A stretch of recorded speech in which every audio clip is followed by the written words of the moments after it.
మంచి ఎమ్మెల్యేలను గెలిపించుకుంటే మంచి నాయకుడిని గెలిపించుకుంటే మనకు కూడా మంచి జరుగుతుంది. అదే రేవంత్ రెడ్డి లాంటి మోసగాళ్ళని గెలిపించుకుంటే తులం బంగారము రాదు, మీకు గోల్డ్ కాదు రోల్డ్ గోల్డ్ కూడా రాదు ఆఖరికి. అందుకే నేను మీ అందరినీ కోరేది, సందర్భం ఏదైనా అటు బీజేపీకి ఇటు కాంగ్రెస్కు కర్రుగాల్చి వాత పెట్టాలి. ఎన్నటికైనా మనోళ్లకు మన మీద ఉండే ప్రేమ ఢిల్లీ పార్టీ వాళ్ళకు ఉండదు.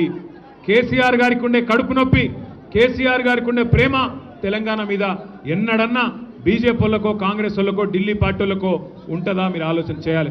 అందుకే ఏప్రిల్ 27 నాడు మన పార్టీ ఏదైతే వరంగల్లో రజతోత్సవ సభ చేసుకుంటున్నదో ఆ సభకు మీ మల్కాజ్గిరి నియోజకవర్గం నుంచి కూడా పెద్ద ఎత్తున తరలి రావాలి. మా ఆడబిడ్డలు అన్నదమ్ములు అందరూ కూడా కదిలి వచ్చి ఆశీర్వదించాలి. మరి ఈరోజు పార్టీలో చేరుతున్న హేమంత్, అదేవిధంగా అరవింద్ గారు, బంటి గారు, వారందరికీ కూడా స్వాగతం చెప్తూ పేరు పేరున మళ్ళొకసారి మీ అందరికీ మీరు ఈరోజు ఇచ్చిన ఉత్సాహానికి హృదయపూర్వకంగా నమస్కారం.